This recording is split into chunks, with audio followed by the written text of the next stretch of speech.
여러분 안녕하세요, 오롱장입니다. 왠지 영상을 오랜만에 찍는 느낌인데요. 좀 생각보다 다시 일찍 찍을 수 있게 돼서 좀 좋습니다. 7월 15일 날 7월 15일 이후로 이제 3기 신도시 사전 청약이 시작이 될 건데 그거에 대한 내용 여러분한테 좀 도움이 될 만하지 않을까 해서 영상 준비했습니다. 시청하시기 전에 구독하기, 좋아요 부탁드리겠습니다. 3기 신도시 사전 청약이 시작되는데요. 일단 여러분이 많이 간과하고 있는 부분 중에 하나를 일단 필수적으로 알려드리고 시작을 할게요. 현 정부는 왜 3기 신도시를 준비했을까요? 맞다 틀리다가 아니고요. 현 정부는 영리한 분들이 많이 있죠. 3기 신도시를 왜 준비했을까요? 맞습니다. 주택 가격을 잡기 위해서요. 쉽게 얘기해서 가격이 올라가는 것을 멈추게 만들거나 가격을 다시 내리기 위해서요. 왜 그럴까요? 간단합니다. 3기 신도시잖아요. 1기 신도시가 있고 2기 신도시가 있죠. 1기 신도시는 80년대 말에 발표를 해서 90년도 초중반까지 입주를 했고요. 아시겠지만 2기 신도시는 12곳이 넘는데요. 제가 다 외우지 못할 정도로 많아요. 걔네 입주가 2008년부터 2014년까지 주어졌죠. 물론 발표는 예전부터 했습니다. 근데 문제가 뭐냐면 1기 신도시가 입주할 당시에 당연히 아파트 가격이 정체되거나 하락이 됐고요. 2기 신도시 입주 당시에도 아파트 가격이 정체되거나 하락이 됐습니다. 90년대 초중반 아파트 가격 정체되어 있었고요. 서울. 그리고 2008년도부터 2013, 2014년도까지 산발적으로 2기 신도시 입주가 있었지만 이때도 상당히 안정화되는 모습을 보였죠. 그럼 뭐가 증명이 된 걸까요? 맞아요. 새 아파트가 넘쳐나면 구축 아파트가 상승하는 게 상당히 어렵다는 겁니다. 쉽게 얘기해서 이런 상황에서는 기존 주택의 거래가 자유로운 상황에서는 새로운 아파트, 빈집이 늘어나면은 주택시장은 안정이 된다는 거예요. 정부도 그걸 잘 알고 3기 신도시를 준비를 했어요. 문제는 이거죠. 제가 아까 말씀을 드렸습니다. 1기 신도시의 발표 시점이 따로 있고 1기 신도시의 입주 시점이 따로 있습니다. 2기 신도시도 발표 시점이 따로 있고 입주 시점이 따로 있습니다. 가격은 언제 떨어졌을까요? 발표 시점일까요? 아니면 입주 시점일까요? 입주 시점입니다. 3기 신도시는 사전 청약을 하고 본 청약을 나중에 다시 한 다음에 입주 시기가 따로 정해져 있습니다. 여러분이 보시기에 만약 여러분이 지금 구축 매물들, 기존에 있던 주택들, 아파트의 가격이 정체되거나 하락하길 원하신다면 3기 신도시가 사전 청약할 때, 본 청약할 때, 실제 입주할 때 세 가지 중 언제 가격이 정체되거나 하락될까요? 저는 3기 신도시가 다량으로 입주할 때 주택 가격이 안정화되거나 하락할 수 있다고 생각을 해요. 다만 그게 언제인지 아무도 알 수가 없고 저도 함부로 예측하기 어려운 면이 없지 않아 있죠. 자, 이런 3기 신도시의 사전 청약이 7월부터 시작이 됩니다. 예전 영상에서 여러 번 말씀드렸지만 저는 무주택자이면서 청약 점수가 높은 분들 아니면 무주택자이면서 모아놓은 돈이 굉장히 적은 분들에게는 정말 좋은 기회가 될 수 있다고 말씀을 드렸어요. 왜냐면 청약 분양가가 굉장히 전 저렴할 거라고 생각을 하고 있거든요. 근데 몇 가지 단점이 있어요. 저는 단점을 몇 가지로 추려서 생각을 하고 있는데요. 자, 총 세 가지예요. 제가 생각하는 단점은 세 가지인데요. 첫 번째, 요거는 그러니까 아파트, 민간 아파트를 거래하거나 현재 민간 아파트의 수요 공급이 꼬였다는 시점에서만 말씀을 드리는 거예요. 공공 아파트가 너무 많아요. 지금 아파트는 공공 임대주택이 부족하다기보다는 사람들이 민간 임대를 이제 민간 주택을 서로 거래를 하고 싶은 거거든요. 이 물량이 부족해서 수요 공급이 꼬였다고 저는 생각을 하는데 그 공급이 충분하지 않다라는 생각이 들어요. 자, 두 번째, 만약에 이 사전 청약 당첨이 되면은 본 청약을 지나서 입주할 때까지 이 사람은 집을 살 수가 없어요. 이것까진 괜찮아요, 여러분.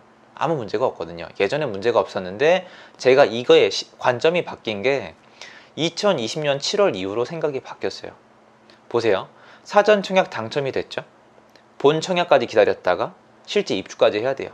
중간에 아파트를 사면 어떻게 됩니까? 모든 게 취소가 됩니다. 큰 불혜택은 아니에요. 선택권은 있습니다. 청약권만 날아가면 되는데 문제는 사전 청약에 당첨된 분이 실제 입주할 때까지 거주를 어떻게 해결을 해야 되죠? 맞습니다. 월세나 전세로 사는 것 외에는 딱히 방법이 없죠. 지금 전세 시장이 어떤가요? 이게 문제입니다. 세 번째는 제가 방금 말씀드린 부분에 포함되어 있는데요. 실제 입주할 때까지 너무 오래 걸려요. 그때 가밀지구였나요? 한 9년, 10년이 걸린 경우도 있습니다. 이 사전 청약을 한 다음에 짧게 걸릴 때도 있고 오래 걸릴 때도 있지만, 오래 걸리는 경우에는 굉장히 오랜 시간이 지났는데, 이때 아무리 저렴하게 주택을 분양받았다 해도 이때 주택 경기의 변동에 따라서 잘 받은 게 될 수도 있고 안 받은 게 될 수도 있어요. 그때 9년 넘게 기다린 그곳은 절반 이상이 취소를 했다고 합니다. 왜냐면 구축이 자꾸 올라가니까요. 그래서 여러분이 사전 청약을 하시는 것도 좋고 기대하시는 것도 좋고 여러모로 굉장히 좋은 프로젝트라고 저는 생각을 해요. 아쉬운 면도 많긴 하지만 적어도 몇 개는 알려드리고 싶은 거예요. 정리를 해볼까요? 첫 번째, 신도시는 실제로 입주할 당시에 아파트 가격을 잡았었다. 한국의 아파트 가격이 실제로 떨어진 적이 한 3번 크게 있거든요. 제가 생각했을 때는. 첫 번째가 1기 신도시 입주할 때, 두 번째가 IMF 때, 세 번째가 2기 신도시 입주와 그리고 국제금융위기가 약간 겹쳤죠. 2008년도부터니까 한 3번 이렇게 정체되고 하락을 했었는데, 3기 신도시가 입주할 당시에는 당연히 그 영향력을 발휘하겠죠. 그것까지는 좋습니다. 이건 좋은데, 문제는 청약을 하는 것과 입주하는 것은 분명히 차이가 있다는 거예요. 그러니까 여러분이 3기 신도시가 사전 청약을 하고 막 사람들이 열기를 보인다고 해서 실제로 집에 입주가 되는 게 아니라는 거예요. 이렇게 한번 생각을 해볼까요? 사전 청약을 해요. 사람들이 열기가 올라갑니다. 실제로 사람들이 내가 내 집 마련을 할 수 있다는 기대감이 충족이 되면은 구축을 사지 않아요.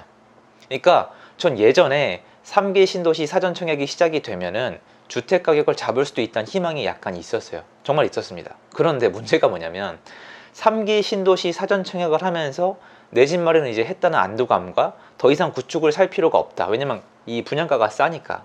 이런 안도감을 내쉬었는데 돌아서니까 전세가 기다리고 있는 거죠.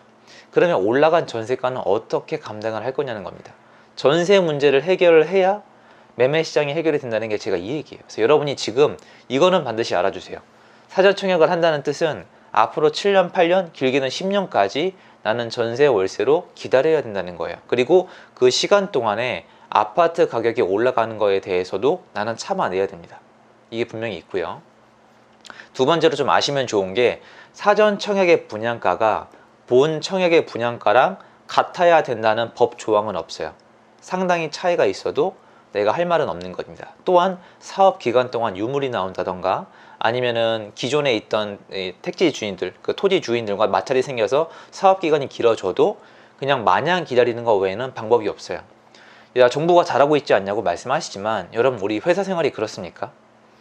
모든 건 누군가 책임이 걸려 있어야 빨리빨리 되는 거잖아요. 말씀을 해보세요. 사전 청약과 본 청약의 이 분양가가 달라요. 누가 책임질 건가요? 누가 벌금을 내나요? 누가 감옥살이를 하나요? 절대 아닙니다. 사과 한마디 없을 겁니다. 이건 제 말이 나쁘다는 뜻이 아니라 사실입니다. 자, 3기 신도시를 사전 청약을 넣었는데 실제 입주까지 10년이 넘게 걸렸어요. 누가 벌금을 내거나 아니면 누가 감옥살이를 하나요? 초임 소재가 없단 말이에요, 제 말은. 그러니까 여러분은 어쨌건 믿고 기다리는 수밖에 없다는 거예요. 이렇게 얘기하면 되게 나쁜 것만 같잖아요. 그런데 어쨌건 간에 메리트는 분명히 있다는 거예요. 굉장히 서울 인근 인접한 지역에 새 아파트를 얻을 수 있는데 분양가가 싸다는 겁니다. 그래도 저는 앞에 있는 리스크 때문에, 만약에 돈이 있는 분이라면 지금 내 집 마련, 그러니까 실거주집이라면, 그리고 돈이 있다면 3기 신도시 사전 청약이 아니라 지금 구축을 사버리는 거를 추천드리는 이유가, 앞에 있는 리스크가 굉장히 저는 작지 않다라고 생각하기 때문이에요. 사전 청약하는 거 찬성이에요.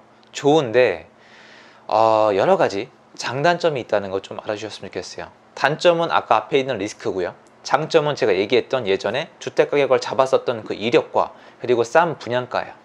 자, 여기까지는 제가 편하게 얘기한 이유가 앞에 다른 영상에 많이 말씀을 드렸어요.